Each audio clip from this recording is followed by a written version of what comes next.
by the time you hit 40, damn, sex is just so much fucking better. You figured out exactly what you like, and you're still in good enough health, so your sex drive is off the fucking charts.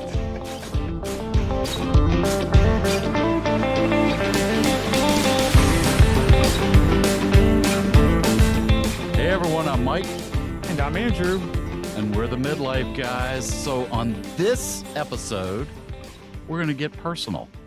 Ooh. Rather than go through a bunch of facts and statistics about a particular subject, Andrew and I are going to talk about the things that we love and hate about being in our 40s. We're calling it our best and worst rankings. Now, to be fair, both Andrew and I are in our early 40s. This is just Very a best early. of worst list. And with our experiences so far, so don't come at us in the fucking comments. But I can say this from personal experience. It was like someone threw a switch on when I hit 40 because a lot of things changed seemingly overnight. But we'll get into that later. Andrew, are you ready to launch into our best and worst list? I am. I don't know about you, though. This is a very scientific list, in my opinion. So it's a hill I'm going to die on, or multiple hills on this episode that we talk about. Although I am curious, though, as we'll go through this, I'm be interested to hear what you have to say, what I'm going to share, but I'm also really curious to hear what our audience has to say. So if you're going to come at us in the comments, give us your best and worst, too, because I want to get some other ideas on what we should be excited about or dreading in our 40s. Yes. Leave your comments. All right. So I want to kick this off with something that I definitely think is a best, but I was still taken aback by it when it happened. That is liberation, I will call it. As soon as I hit my 40s, I felt so much more liberated to do the things I wanted to do without any real regard to how friends, family members, colleagues, or anyone else fucking felt about it. As someone who started a business at a very young age, I always felt I needed to be very buttoned up and polished. I would never say anything that might offend someone or do anything, and I mean anything, that might be perceived negatively by a professional contact or colleague. All of that went away at 40. I feel so much more liberated in how I interact with friends, family, and others. Yet again, it was like a light switch turned on. And I will tell you something, which is even more surprising than that. Those that we work with, even those folks in their 50s and 60s, seem to recognize the change that I went through because now they're so much more honest and open than they ever were before. In fact, on a recent call that I had with the head of a very large company, the CEO and president and I were talking, and I mentioned that someone was being a piece of shit. He laughed and immediately jumped in by saying that that person we were talking about was a huge piece of shit and that his opinion didn't fucking matter.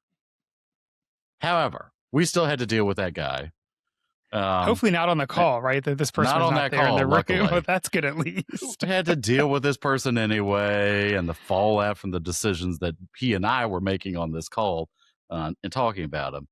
And, you know, the person I was talking to, this is somebody I've known for years and years and years. Never once cursed or said anything negative about any of his colleagues. And then was like, no, I feel you. Let's go. That guy's a piece of shit. So I was shocked and relieved. And at the end of the day, I think honesty is the best policy, and feeling more liberated in how you communicate or interact with those around you is truly one of the best things that I have found in my 40s. All right, Andrew, what's your first best?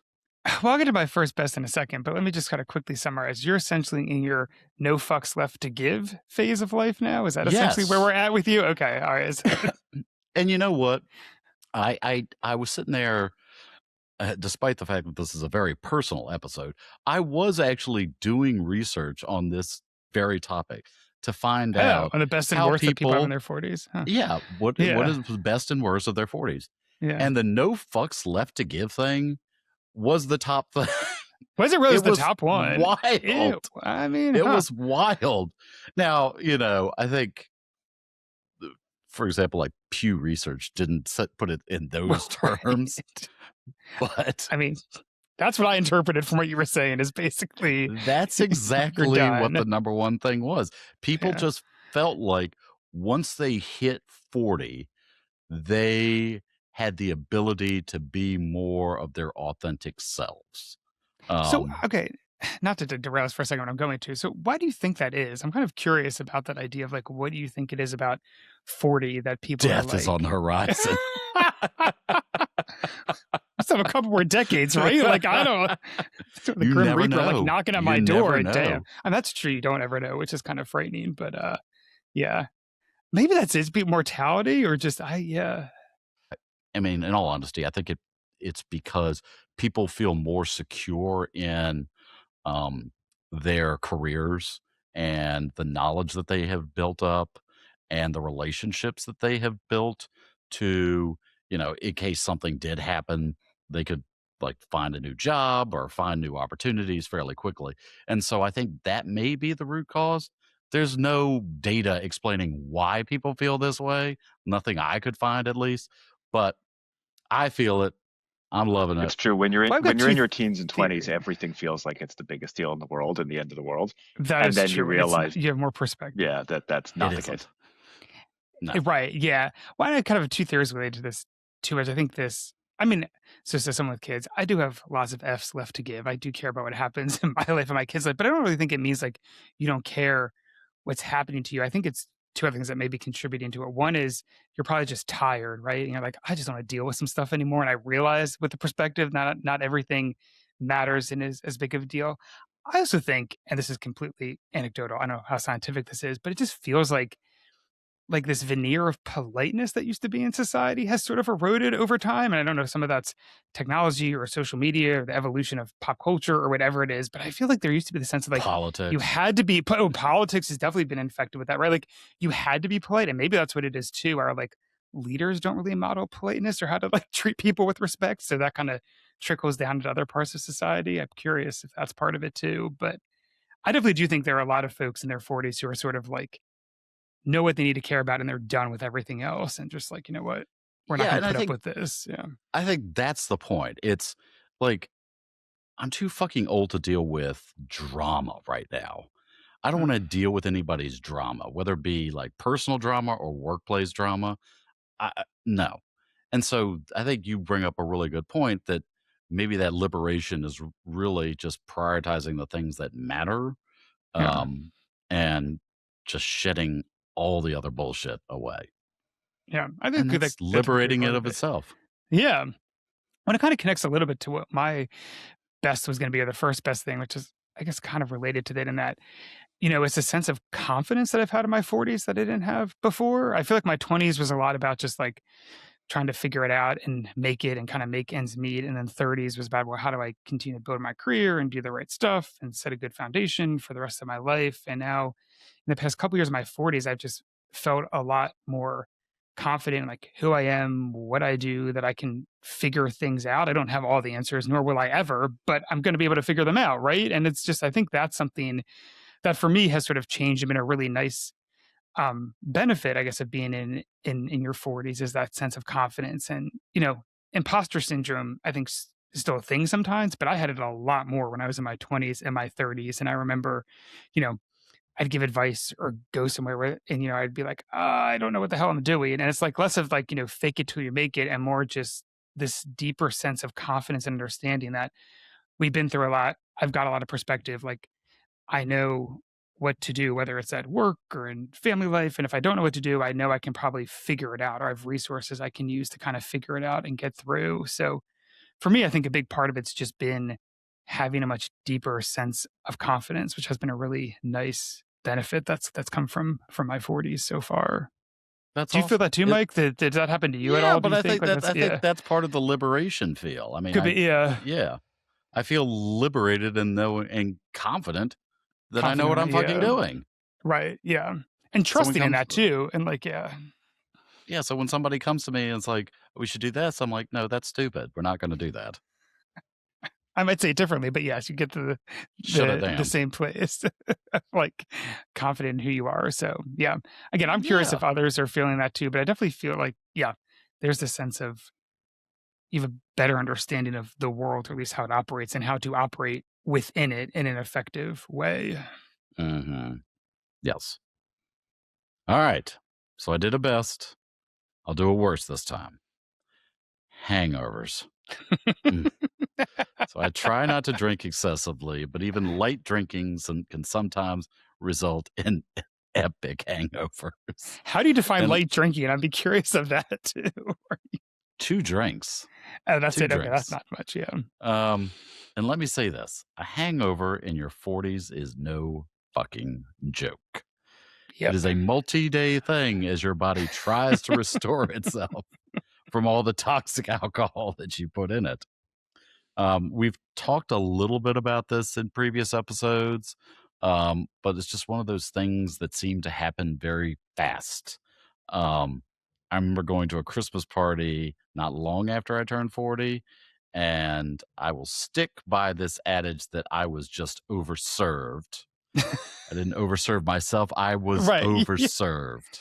You had no agency in that decision, right? It was somebody else. Exactly. Sure. Okay. But thank goodness that party was on a Friday because it took me the whole weekend to recover from that party. I had never felt that way in my life. I couldn't seem to feel better. I couldn't take a nap. I couldn't drink enough water. I was eating a ton of fruits and vegetables, but nothing was helping. It was just horrible. And unfortunately, I have had subsequent experiences like that since that episode. So I really try to curb my drinking. Um, and additionally, the type of alcohol that I drink has Yeah. really changed. Certain beers now are just they're fucking nasty. Things that we used to be able to drink in college. Oh god, they just sit so heavy. And the same is true with certain liquors and wines. There's certain tastes now that I used to like that I'm like, oh god, this fucking is awful. And this is so random, but I had to go speak at a conference recently. Um, and I left in a very big hurry to go drive 4 hours to this fucking conference. And at 3 hours in, I was just starving, and so I quickly the only place was a McDonald's, and I grabbed, the chicken fingers that they have got. One bite of that, and I had to spit it out because it was so salty. I I mean, mean, it's wild how your tastes really do start changing after 42. Um, so, so all of that's to say is hangovers are horrible. Your tastes are horrible when you get older. I don't think they're Just horrible. They changes so just change. they Yeah, they're just change. That's different. just Yeah, change. But yeah, hangovers yeah. are definitely horrible. That's on my worst Hangovers list. are definitely horrible. That is true. I think it's too for me because this is a really good one. With hangovers, or with alcohol, it's like super sweet drinks I can't do anymore either. Like, cocktails Mm, or things that are really sweet or syrupy that sometimes be able to drink, like not anymore. That definitely thrown off. And you're right about the beers too, because I know you and I probably, if we one type of alcohol when we drink most often is probably beer, sort of more than others. And I don't know if you've done this, but I've started to like, tell me you're getting old without telling me you're old. Is look at the ABV count on all the beers now, and I feel like if it's above like 6.5 or gets into 7, I'm like, ooh, I can maybe have one of those. Where I'm like, before it wouldn't matter, but now it's definitely a make sure there's a 5 in front of that the ABV number, or else I'm going to be feeling it the next day, which is mhm. yeah, sad part about getting older. Another sad part Sucks. about getting older, my worst is just being sore all the damn time, like just all the time. Like I remember, it's like it could be because I did an intense workout a little bit more, and not even like that intense, but just or maybe went for a longer run than usual, or I don't know. Maybe I just slept in a weird position, and so my back hurts for the next day, like all day long. It's like, what the heck? And it's also crazy too that it's never the same thing. It's not like one part is sore. It's like one day it's going to be like a hip or my leg. Then 2 days later, it's my neck. Then 3 days later, it's like my shoulders or my back or whatever. So it's like you can't even pinpoint one thing. It's just sore all the damn time, which is crazy. And folks might remember last year, I think I talked about this, that I had to get physical therapy because I kind of had messed up a hip while I was running. And so I had to go through this whole like months long process to like recuperate that. I was the youngest person by decades in that. We're talking about looking at mortality. When I went to the physical therapist, there was a lot of mortality in there. But like, so I had to go to physical therapy. I had to like relearn how to like run in a different stride to like have less impact on my hips and just like that type of craziness where I used to be able to just like, roll out, go for a run, do a workout or whatever. It doesn't matter like where I slept in your 20s, you could sleep on the floor, on couches, wherever, and you'd be fine. Now it's like if I'm not in a comfortable bed with the right type of pillows, it's not going to end well for me the next day. And I'm just like, why? Not the hips. Not the The hips, I hips. know, like, tell me you're getting older. It's not even just the hips, too. I was playing tag with my younger son. I may have mentioned this before a couple weeks ago, and I pulled my calf just running after him, like not even sprinting or anything. I think I just like turned slightly wrong one way. And then for like 2 days, I was hobbling around on one leg. And it's just like, the soreness and just the constant soreness is definitely a thing. I do feel like once you hit 40, like your body starts to tell you that you need to kind of slow down or change how you're kind of operating. I will say one silver lining in this though, which I'm pretty sure you're a big believer in, Mike, is stretching, which is Mhm. something I wished my younger self knew. So if you know any younger people or you happen to be a young person randomly listening to this, stretch all the time when you're young because it makes a huge difference. I need to stretch like every day now, and it definitely helps. And before and after I do any sort of exercising, there's got to be stretching. And so the stretching is nice, but man, it's part of getting older. Is you've got to do everyday stretching's a thing. One of the best investments is getting one of those stretch apps. There's a whole bunch of Oh them. yeah. They give you a daily stretch. Do it, people. Do it. I want everybody to get one of those apps, get a subscription, just stretch daily because We're we getting need it. older. We need Yeah, it. because that Yes. random sore thing is weird. Yeah, it's just like this random Yeah. thing is sore, and you're like, Why? Why is this so why? right? Yeah. And again, we're only in our young 40s, so I can't wait to what 10 or 15 years looks like. Mm-hmm. Ugh. Mm-hmm. All right. I'm gonna do another worst Okay. so that my last one is a best and we can end on a positive note. Oh, that's good. So my next worst is that when you hit 40, time really does seem to speed up. And I honestly can't believe that we've been doing this podcast for 9 months already, and that's the end of May. It's surprising as hell. I feel Yeah. like we just started it. I felt like, yet again, as soon as I hit 40, everything went on like 2 times speed. That's not to say that I don't feel like I'm accomplishing a lot, or having meaningful experiences. It just goes by so much faster. Um, my sister, Andrew's family, and I had a great trip to Curacao in April, and we did a lot. We did a lot of stuff, but man, that went fast. We've got another trip coming up in a few weeks, and I'm worried that that will also go by in the blink of an eye.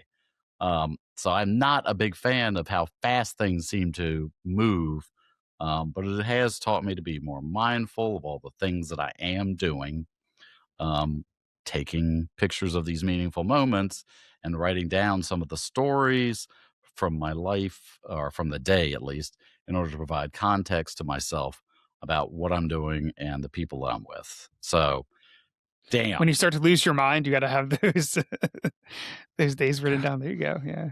Absolutely. Um, yeah, that's bullshit.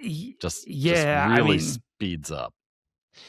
well, you kind of stole what I was going to say. One of my Oh, worst, which is, yeah, no, it's all right. But it's true. I think that's something that a lot of, folks as you get older, you start to realize. I'll say having kids too, it's especially something I'm cognizant about and like think about a lot is how fast time seems to be going. And I mean, you can't slow it down. So just the importance of trying to be present and be a part of it or appreciate it while you're in the moment. Try to record it to the extent that you can, but also just be there. I read this interesting study like a year or two ago at this point, but it was talking about the reason that time feels like it's speeding up is because the longer you've lived, like the amount of time in total you've experienced keeps growing. So like individual days actually do feel shorter and months and Hmm. years feel shorter because you have so much more to compare it to. Whereas if you're a kid, like I'm sure you probably remember this, especially being in school, sometimes it would feel like days would go on forever, right? Or like sort of months would seem like they never end because you have such a shorter time period with it to like to compare that to. But fast forward a couple of decades, and you've got so much more time to compare it to that the actual individual units of time do feel shorter. That was kind of a fascinating way to look at time. That's wild. Yeah, and kind of think about how it how it makes you feel. But it's yeah, I hear you on time going too quickly and trying to be present as much as you can. But since you took the time one, I'm gonna go out on a limb and maybe share another worst, the backup worst that I had. And we're friends here, right? This is a no judgment space. Maybe, maybe not. I Sure. don't know. Yeah, Our okay. listeners might judge. I mean, that's fine. I'm used to it. Um, so something that is super weird and kind of personal, and I'd be curious if anyone else has this issue. Since I've been for it's literally since I turned 40, I've noticed is my damn nose hairs are growing at like an incredibly rapid pace, and I have to constantly trim them or like pluck them. That never happened before, and it's crazy. And literally 40 onward, it's like, what the hell is going on? Do you have that issue? Is that really just Just me? your nose hairs? Well, I guess hairs are lots of places, but my nose hairs are the ones that are the most like Yeah. that seem Yeah. to grow the quickest and require constant grooming. Oh no, I got the ear hair that will pop out of nowhere Oh, too. eyebrow hair randomly sometimes, but it's nose hairs for me are the ones that I'm just like, Mm-hmm. why does Mm-hmm. that speed up when you turn 40? I would like to. I do not know. Okay. It's not just me though. I guess that makes me feel It is better. not just you. Okay. Look at the science Hair behind that. just goes crazy. Yeah. Clearly. All I of know. this. That's Anyway, wild. it's nasty and it's annoying and I don't like it. Now we know what to get you for Christmas. Nose clip trippers. Yeah. Yes. It's my grievance for today is damn nose hair growing too fast. Mm-hmm. Mm-hmm. All right. You ready for my last best? Yes, let's end on a happy note. I like it. Sex. Sex in your 40s is so much better. I look back and you're like, late teens, especially early 20s, you're just figuring shit out, figuring out what you like, with 30s, you're getting a little bit more accustomed to it. By the time you hit 40, damn, sex is just so much fucking better. You figured out exactly what you like, and you're still in good enough health, so your sex drive is off the fucking charts. And sex is just so much better. And if you're in a committed relationship with your spouse or partner, you've probably done everything possible. So you know what really works. And if you're like me, who's not in a committed relationship, you still know what you want and you will make it happen. You just shop around to find what you want, right? Exactly. Uninhibited sex is so much more interesting because you've also figured out how to make sex, like yet again with a spouse or a partner, or whomever, either a meaningful experience based in the love for each other, or just transactional because, as we've discussed in our sex episode, sometimes just for the sake of health, sex has to be transactional. I think we need like And a you have, bonus. and by the time you're 40, you have the maturity to figure out which one of those things you're looking for. There you So, go. So I think we need like there you have it. a bonus My episode of best. like the midlife guys with Mike at midnight or something. You can like share more of your. I told you that we need to do more episodes on sex because that was That's very true. popular.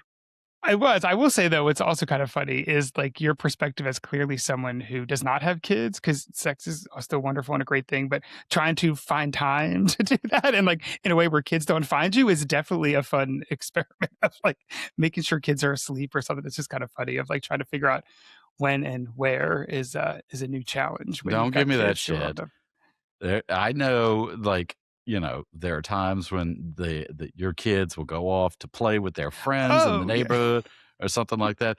And then, is it really that meaningful, or is it more transactional? You just try to bump it out at some point. Wow. Oh, I'm just saying, I think you might have a different perspective than, again, if you're trying to wrangle all the children's. Yeah. Oh, absolutely. I know. And I know you love talking about this because your face is now the color of your shirt. It probably So, is. That would not surprise me. Yeah. so That's sex. all right. There you Great. go. All the time with Mike. I've heard that it gets better as you age too. So Okay. Oh, I'm there just you go. saying, from So, this point of time, sex in your 40s, pretty so fucking it's a awesome. good thing. Yeah. I mean, I will co-sign that as a good thing for sure. Mine is a slightly different direction though, but Of like course it another. is. Of course, it's hard to top PG that. rated. Yes, but meaningful and nice. In fact, I was thinking, actually, we were talking about best and worst, and my initial idea was around, because we talked about money and finances a lot. With other my 40s, I feel like I've got a better, like I feel like I've got a better sense of kind of finances and how to, hopefully set ourselves, my family, myself up successfully financially. Like we have a little bit more money. We're not living kind of like the paycheck to paycheck. And I know not everyone has that experience. I certainly feel very blessed that we do. But I want to talk less about money, actually. The more I thought about this, and I was thinking more about like what has been a really great part, an unexpected part of 40, and something that hit me was the value of friendships and how really deep, long lasting, like years or decades long friendships, just how meaningful those are and how much I appreciate that. And it's kind of cool too, because especially if you've made friends with folks at, various points in your life, especially they were very formative points in your life, whether it's like high school or as a little kid, or maybe it's college or your first job or whatever it is, like it just being able to know that you have those people in your lives and then to reconnect with them, whether it's, daily or monthly or every couple of years, but those people that you can just, once you're together again, you pick it right back up where you left off. And you just, you've got a support system and someone who cares about you deeply and someone who you shared years and years of experiences with. Like the more I was reflecting on it, that just really hit me as something that I think is special. And I certainly appreciate as I've gotten older is having friends with that deep kind of background and relationship that we have together. So I think friendships that have been going on for years or decades has definitely been a really bright spot in my 40s.